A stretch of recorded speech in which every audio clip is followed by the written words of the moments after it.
Audio Jungle. सभी सम्मानित साथियों, क्रांतिकारी जय भीम, जय संविधान, जय मूल्यवासी, नीला सलाम। साथियों, आज अहम मुद्दों को लेकर मैं लाइव पर आया हुआ हूं। जैसा कि आपको मालूम है कि भारत देश एक कृषि प्रधान देश है, जहां किसानों के ऊपर लगातार अन्याय और अत्याचार हो रहा है।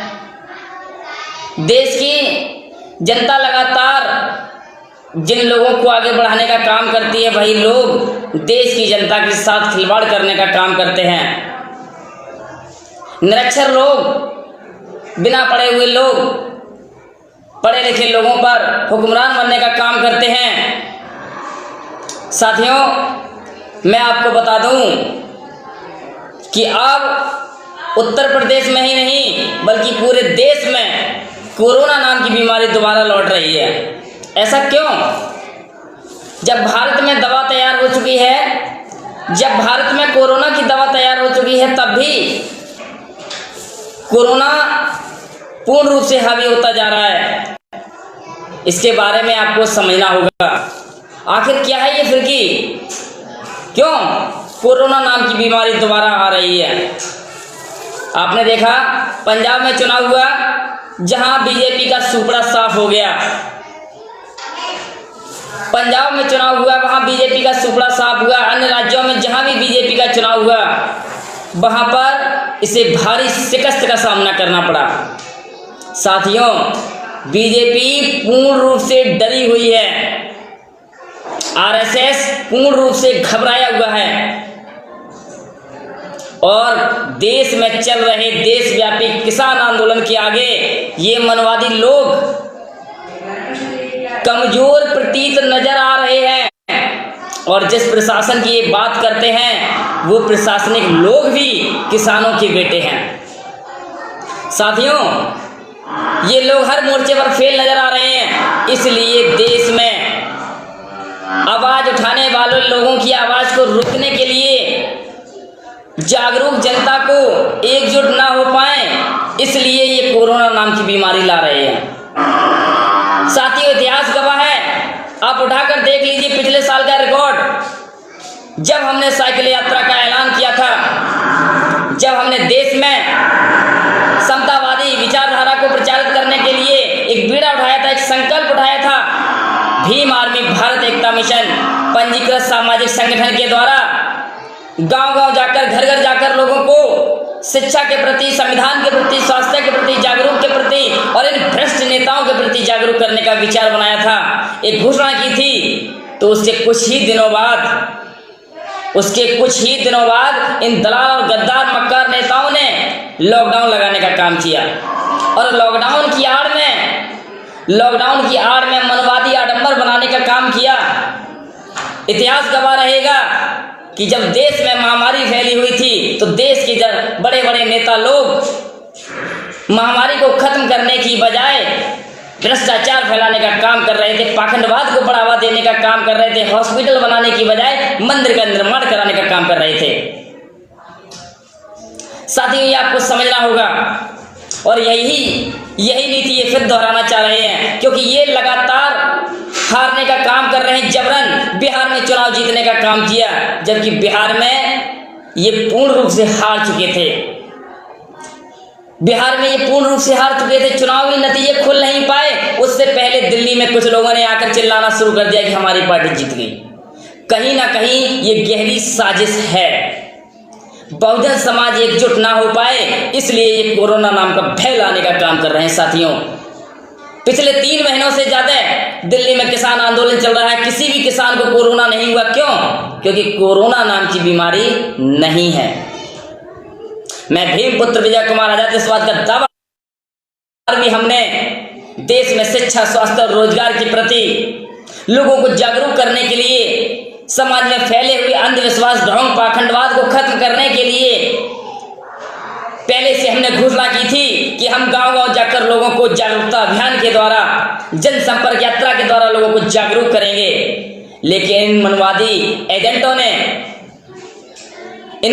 एजेंटों ने देखा और इनकी पतलून गीली हो गई। इस भय से इन गद्दारों ने हम जैसे बहुजन समाज सेवियों को रोकने के लिए, सच्चे किसान भाइयों को रोकने के लिए कोरोना नाम की बीमारी का सहारा लिया।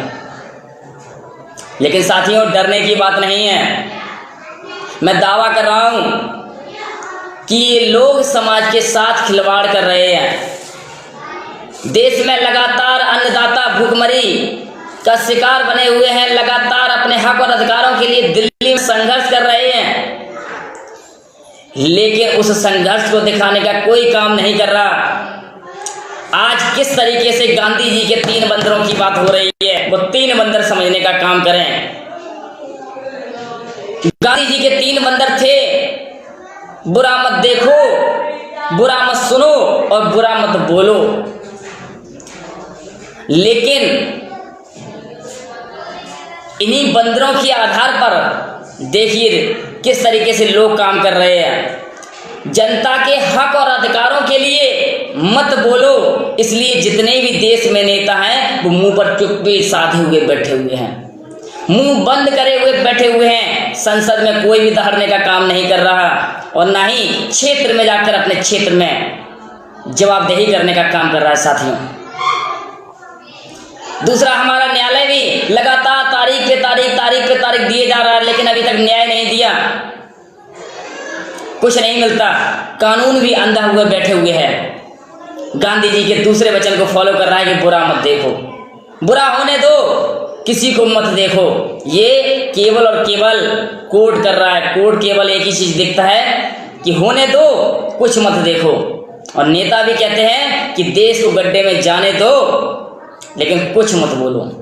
जनता अपने हक अधिकारों के लिए रोए चिल्लाए, धरना करे, प्रदर्शन करे, लेकिन उसको भी इग्नोर करो, मत बोलो। ये देश के नेता कर रहे हैं। और साथियों, तीसरा हमने बताया, देखने की बात आई, बोलने की बात आई, अब सुनने की भी बात आई। देश में लोकतंत्र का चौथा स्तंभ कही जाने वाली मीडिया लगातार देख रही है जनता की आवाज, जनता कितनी परेशानियों का सामना कर रही है, अनेकों प्रकार के दर्द सह रही है, लेकिन इस मीडिया के कानों में जू नहीं रेंग रही। इस मीडिया के कानों में जू नहीं रेंग रही। ये सच्चाई को दिखाने की बजाय एक आतंकवादी के 4 साल पूरा होने पर बधाई दे रही है। एक आतंकवादी के 4 साल कार्यकाल पूरे होने पर बधाई दे रही है। वह आतंकवादी, मैं सीधा बोल रहा हूं, समझने का काम करें। हमारे राज्य में, उत्तर प्रदेश राज्य में, उत्तर प्रदेश के वर्तमान मुख्यमंत्री योगी आदित्यनाथ जी ने 7 मई 2020 को प्रेस मीडिया के माध्यम से एक बात कही थी, इंडिया न्यूज चैनल पर कहा था कि वो प्रतिदिन 30 लाख लोगों को रोजगार देते हैं। मैं कहना चाहूंगा कि देश के नहीं, प्रदेश के नहीं, जिले के भी लोग अनपढ़ और बेवकूफ नहीं होते। प्रदेश में 36 लाख की आबादी है और 36 लाख की आबादी में से 11.5 लाख लोग 18 साल से कम हैं और 18 साल से कम उम्र के बच्चे मजदूरी नहीं करते। तो आप मुझे बताइए 30 लाख लोगों को रोजगार कहां से प्रतिदिन देते हैं? झूठ बोलने की कोई एक सीमा होती है। कम से कम बोलने से पहले एक बार पढ़ना तो जरूरी है। किताब खोल कर देख लो ताकि समाज के प्रति आपको जानकारी हो सके, प्रदेश के बारे में आपको जानकारी हो सके। रही बात देश की, देश में आपने बताया कि आप देश में 300 करोड़ जनता को रोजगार देंगे। मुझे ये बताइए कि देश की आबादी 135 करोड़ है, तो 300 करोड़ लोग कहां से आए? ये केवल और केवल ढोंग की बातें करना छोड़ दीजिए, पाखंड की बात करना छोड़ दीजिए और अंधेरे में कानून बनाना छोड़ दीजिए। जनता के बीच जाएंगे तो आपको पता लगेगा। आपकी इस गलती की वजह से बीजेपी सांसद, विधायक और जो भी नेता लोग क्षेत्र में वोट मांगने जा रहे हैं, ऐसे लोगों को जूते की मार मिल रही है। मैंने इसकी वीडियो अपने फेसबुक अकाउंट पर वायरल किया है, देख लीजिए। तो साथियों, मैं इन सभी अंधभक्तों से कहना चाहता हूं कि सुधर जाएं, सोच बदलो, नहीं तो कुछ नहीं बचेगा। ये अनपढ़ जाहिल लोग देश को बेचने में कसूरी नहीं छोड़ रहे हैं। और संविधान की तो बात ही छोड़ो, निजीकरण कर दिया। गवर्नमेंट एम्प्लॉय जो सुबह से लेकर शाम तक कार्यालय में बैठ के काम किया करता था, सुबह से लेकर शाम तक बैठ के कार्यालय में काम किया करता था, उसको भी, उसका भी जो ईपीएफ करता था, employment private fund, GPF government private fund, ये जो पैसा कटा करता था इसलिए करता था ताकि आने वाले समय में उसके रिटायरमेंट के समय में बुढ़ापे का सहारा बन सके। इस पैसे का भी 25% पैसा आप उस व्यक्ति को मूल पैसे का देंगे और मूल पैसे में से 75% पैसा आप खर्च करने का काम करेंगे। तो मुझे बताइए, आज के समय में कोई व्यक्ति बेवकूफ़ नहीं जो बिना किसी कार्य के अपना पैसा फालतू में व्यर्थ करे। मैं कहना चाहूँगा कि पहले खुद पढ़ाई करो तब देश में परिवर्तन की बात करो। पहले खुद में विकास करो, खुद के विचारों में विकास करो, तब देश में विकास की बात करो। और मैं देश की जनता से कहना चाहूँगा कि अनपढ़ जाहिल, अंगूठे छाप और फेंकू की बातें करने वाले, लंबे लंबे वादे करने वाले गद्दार लोगों से सचेत रहें। जब चुनावी टाइम आता है तो ये लोग दूर से मेल मिलाप करने का काम करते हैं। और जैसे ये आपको समझना होगा, चाहे कुछ भी हो, दिन हो या रात, सुबह हो या शाम, ये कितना भी प्रयोग कर लें, मैं भीमपुत्र विजय कुमार आजाद जनसंपर्क यात्रा कैंसिल नहीं करूंगा। हमारी जनसंपर्क यात्रा विधिवत समय पर होगी, चाहे ये लॉकडाउन लगाएं या कोई और डाउन लगाएं। पहले एक फिल्म आया करती थी, कभी खुशी कभी गम, तो डॉक्टर ने बीमारी बना दी कभी सर्दी कभी जुकाम। लोगों को घबराने के लिए, पाखंडवाद के रूप में डरपाने के लिए वीराना नाम की मूवी आई थी। और अब वर्तमान समय में लोगों को बेवकूफ़ बनाने के लिए, कमज़ोर बनाने के लिए कोरोना नाम की बीमारी थी। केवल और केवल नौकरी के लिए पढ़ाई करता कि भविष्य में पढ़ेगा तो नौकरी मिलेगी। लेकिन यहाँ तो जब प्राइवेटेशन हो जाएगा तो नौकरी किसी को नहीं मिलेगी। वो भी प्राइवेट का मतलब होता है 1 साल की नौकरी मिलेगी और 1 साल के बाद नौकरी खत्म। और वो भी ये धर्म के धंधे वाले लोग केवल और केवल अनपढ़ जाहिल लोगों को नौकरी देने का काम करेंगे और high school, inter, BA, MA, BEd, BTech pass किए हुए लोगों को चपरासी भी नहीं बनाने का काम करेंगे। हमें और आपको जागरूक होना होगा। मैं उत्तर प्रदेश के मुख्यमंत्री और बीजेपी के प्रत्येक नेता को चैलेंज देता हूं, किसी में भी 10 मिनट मेरे साथ बराबर बैठने की क्षमता हो तो बात कर लेना। मैं 10 मिनट में पतलू में ना गीली कर दूं तो भीमपुत्र विजय कुमार आजाद नाम नहीं है मेरा। केवल हवाई फायर करने से कुछ नहीं होगा, पढ़ाई करनी होगी। नकल से और पैसे से डिग्रियां कोई भी खरीद सकता है, लेकिन वास्तविकता से मेहनत करके जो डिग्री लेता है उसको ही ज्ञान होता है। बीजेपी में और आरएसएस में ऐसा कोई व्यक्ति नहीं जो भीमपुत्र विजय कुमार आजाद से 10 मिनट भी आमना सामना कर पाए। मैं 10 मिनट में बोलती भी बंद कर दूंगा और पतलून भी गीली कर दूंगा। तो साथियों, लास्ट वार्निंग है इन लोगों के लिए, अब ये हवाई फेंकें बंद कर दें। और रही बात मीडिया की, तो हमें किसी मीडिया की जरूरत नहीं है। मानव काशीराम साहब ने भरे मंच पर मीडिया को धिक्कारने का काम किया।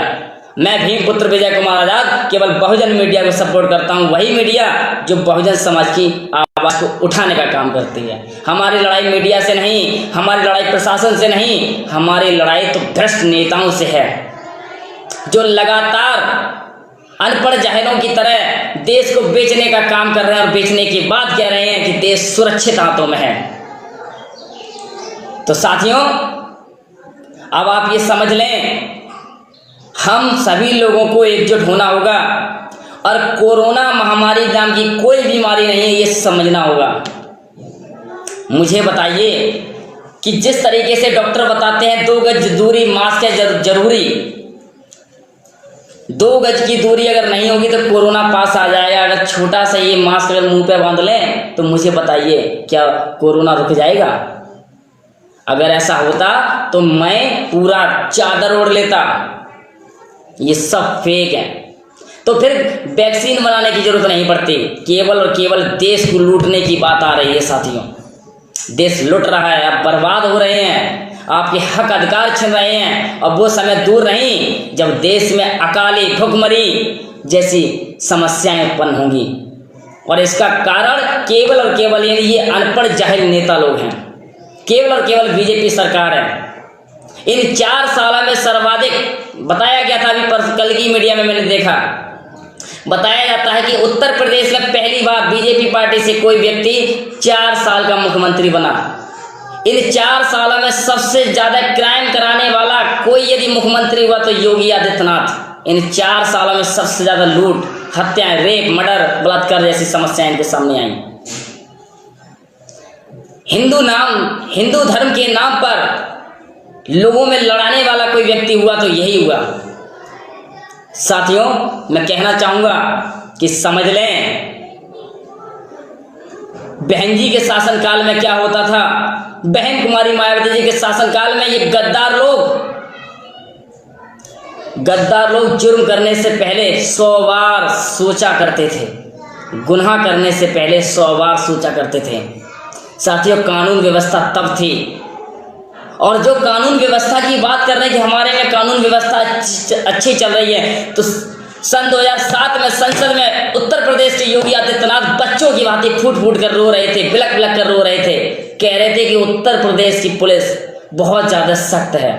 आज वही व्यक्ति कह रहा है कि उत्तर प्रदेश में कानून व्यवस्था अच्छी है, जो खुद पुलिस की लाठियों का एक शिकार हुआ करता था, संसद में फटक फटक के रो रहा था, वो क्या कानून व्यवस्था संभाल पाएगा।